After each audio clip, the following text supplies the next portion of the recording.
office, and today we're talking about the NFL draft. Why? Because it's coming up very soon, like next week, and we got a former Lobo.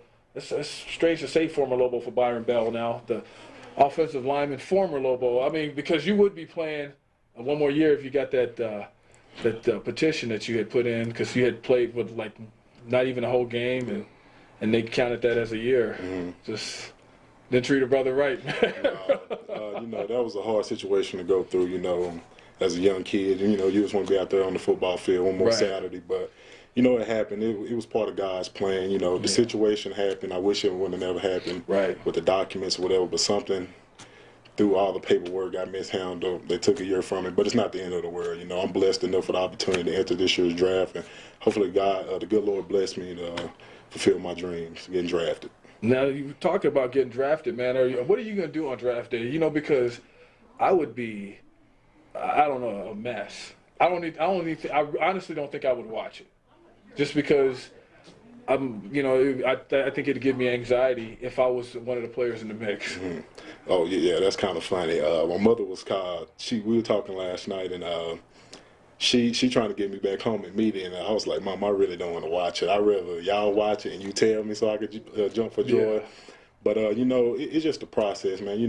It's comes with the process, nervous. And it's just like a game, Yeah. I'm taking it as every game I come in nervous, but at the end of the day, I always did my job and got everything done. So, I'm going to go in this year's draft nervous, but hopefully, I heard my name get off the board real early, or if it get off at all, and I thank God for that, just putting out all hard work this training season, up the Texas versus Nation game and the whole nine. So hopefully it'll get off the board earlier than what I expected, but at the end of the day, I hope it get off the board. Now, what are you hearing, man? Because you were in the Texas versus the Nation game. How did that go, and what did they tell you? I think that game, it really helped me out, excel to get to this next step in life. And I think that's what helped me get all the scouts here for our pro day as well. I feel that I went in the game, played very well. I got my weight down. When I got back from Ohio down to San Antonio and played in the game, got to meet a lot of guys. Guys are just coming off of national championships. Played against some of the guys in our conference, the whole nine, mingling with some of the fellas.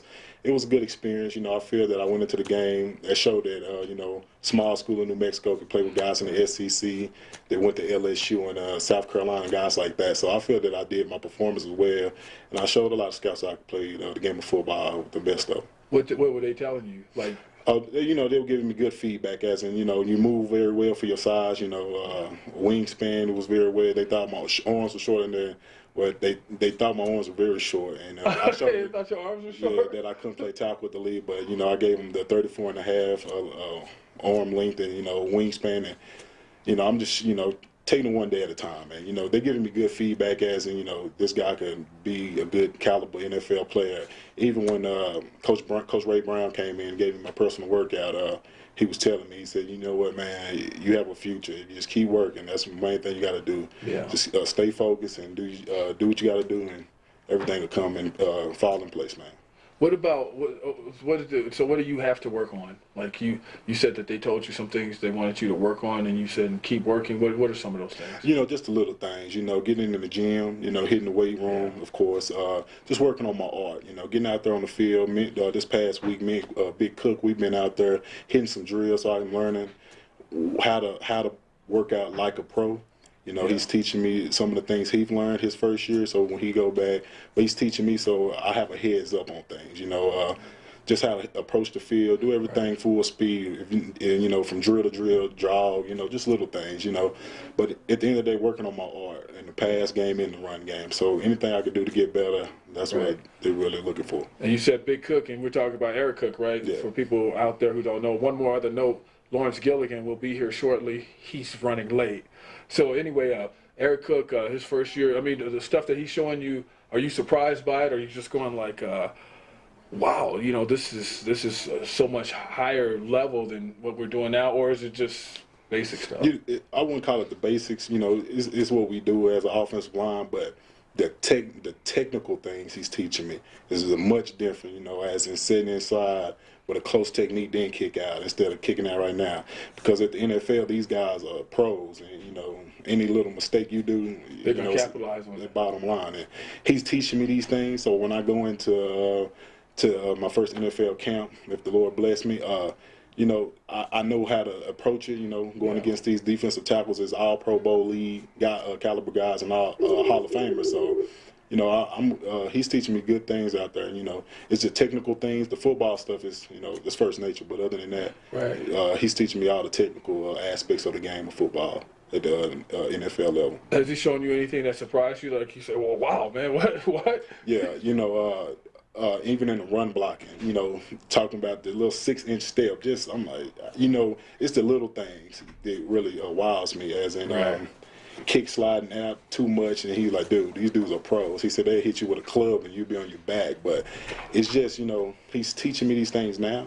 Right. So when to get there, it'll be easy. But yeah, he has wowed me with some of the, you know, like Cook, I knew he was always a smart guy, Right. but he's really getting in depth with it. Like, B, you got to, he said, all right, that's too short, let's do it again. And, you know, That's good, knowing man. Cook, and he always preached that to me, you know, work ethic, and he's showing me these things. So whenever it happens, it happens. Whenever I get there, I know what to expect. Do you hear something? Sorry, man. What's up? Lawrence Gilligan is just Sorry, arrived. It's only 2:02 or 2:03. I don't. Lawrence Gilligan, late as usual, I know, out getting sorry. his chicken sandwich, his things for Easter. Man, it's all right. It's all right. We like to give Lawrence a hard time, and I'm sure you know Lawrence from seeing him out there Yeah, man. What's in the going on, games man? and stuff like that. You all right? Yes, sir. You all right? Lawrence, I've been asking him about everything. I'm sure you got some stuff to talk to him about. First, I want to know are you a Laker fan? No, not a Laker fan. Show these shoes. I want to. Not a Laker fan. Are those Nike IDs or That's did LSU, you just isn't get it? those done? Yeah, I got them custom made. My girlfriend got them made for me. Erica Alvarez, she got them made for me for my birthday. Okay. I got them in. It's just for the colors for my fraternity. All right, but you're wearing it during the. I mean, you know. Omega. NBA playoffs Yeah. going on, and you're gonna wear the Lake Show colors. I'm sorry. You know, I'm a ride with the Heat. I got to. D Wade is a man, so I'm riding with Miami. All right. So what else is going on, man? I know the draft. Yeah, we talked to him about the draft, So yeah. I'm obviously late to the party as always, but but anyway, I mean, are you nervous? Are you what's going through your mind? Yeah, like I told Van, you know, it's just like any other game. You know, Yeah. I walk in every game nervous, but at the end of the day, like I told him, you know, you got to do what you got to do. You know, I'm gonna get the job done eventually. You know, and you know, by a couple of rounds, my nervousness will go down, and hopefully my name will come off the board, so I can celebrate and you know have a good time with my family.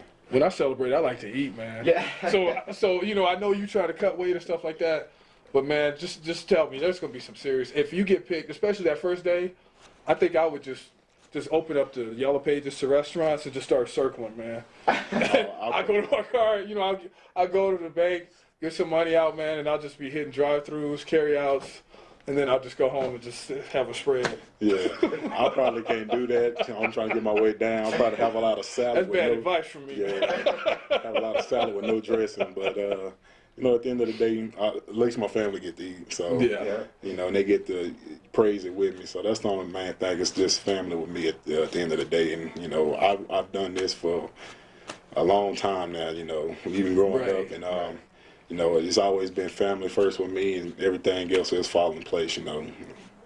What's the hardest thing that you found? You know, getting ready with all these scouts checking you out, you know, checking out your technique and you know your physicality, everything. What's been the hardest for you to kind of deal with, I guess?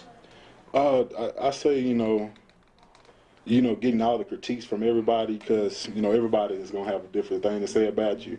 You know, it gets overwhelmed, stressful sometimes when you got one scout telling you one thing and another one tell you the complete opposite of what one told you. Yeah. You know, I wish the feedback was all the same, so I'd be like, okay, at least it ain't the whole thing. But it's not a lot of you know negative things about me out there. You know, as far as football wise and the whole nine. But you know, it's just the little things. You know, it gets stressful, but those things are fixable. I can just go out there, you know, every day and work on them. So, you know, it's really helping up to this point, and I feel like the things they told me prior to upcoming draft, I've been working on them. Well, like I said, with with Eric cooking. You know, I'm getting these things done. So it's good guys to kind of teach you the ropes. You know, I mean, you guys already. I mean, because you were there when he was there, and you guys had a pretty good unit. You know, and that's a lot of. I guess depth that's playing in the next level. You know, that's got to kind of help you out somehow, right? Or yeah, and you know, it was preached upon me all day. I remember the New York Jet scout was telling me about Robert Turner. You know, yeah, he was good former Lobo. Yeah, he was telling me as in, you know, y'all got a good offensive line program out there in New Mexico. And when I first got here at the University of New Mexico, I remember Jason Lansmeyer was telling me, you know, a lot of great guys, even with Clyde Terrell, Travis Pennington, Ryan Cook, Eric Cook, and even Devin Clark, even though he didn't get drafted, he was still in the league, you know, and he was like, you got to hold up the tradition here, you know, when these guys are gone. And I feel that as a hitman unit, I've done that, and, you know, hopefully the Lobos could keep it going this past coming season, and we could keep keeping guys in the NFL draft getting drafted yearly. You got a preference, man, or is what team, or it doesn't matter? Like any other guy, it don't matter. Anybody who takes you. Anybody. Keep going. What about this labor situation? Does that make you nervous, and are you just like, man, get it worked out? You know, why it had to be my year? Yeah, I mean, it don't bother me as much. You know, eventually it's gonna get done because number one is the world evolves around money, and they're just not gonna let money go out. Yeah. And it's gonna get done eventually. So, you know, I really can't dwell on it. I have no say so in that. I'm not in the NFL, so only thing I could do is see and read and hear what things are going on. But eventually it's gonna get done, and there will be football played on Sundays. That's cool, man. That's got to be exciting. I mean, you're sitting here in Albuquerque right now, but then a couple months from now, you're going to be sweating, dying out there in the heat, going against, you know, all these all-pro guys. You know, that's got to be kind of maybe not intimidating, but that's got to be exciting. Yeah. Oh, it's got to be. Oh, yeah. Of course. You know, when I got back in San Antonio and put the pads on again, you know, I was like, man, I just can't. I don't know what I'm gonna do without the game of football. It's either coaching it, but I'd rather play it, you know. And that made me strive even harder. Like, man, I gotta strap it up one more time. You know, I got to put the Lobo helmet on and sitting on the bench before I went in. You know, I had all the memories going through my head when I first got here. You know, every game I played, you know, even with the closest losses, even I remember back in 07 when we played Utah, the 13-10 loss when they went to win the Sugar Bowl, you know. Like, we could have stopped that run. And it's just the little things, you know. And I remember all the good memories here, all the bad memories, you know, the ups and downs. And I just wanted to keep playing the game of football. If it's not here, it's somewhere else. And it is exciting, you know. And I can't wait for this process to get through. And hopefully I'll be on somebody's team. And, you know, and the good Lord bless me that I can keep doing what I love to do, man. Well, Byron Bell, thank you for your time, man. It's been a pleasure to have you come. Lawrence Gilligan joining us. Sorry, man. Yeah. Give him a hard time, man, when you see him. No, it's fine. And as always, Robert Pugsley behind the camera. I keep promising everybody we got to get Pugs on camera. How do we get Pugs on camera, man? I don't know. He's got his headphones hooked up and everything. I don't know what's gonna happen. I don't know. It's like he's got a helmet on. I don't know. All right. Until next time. We'll see you later.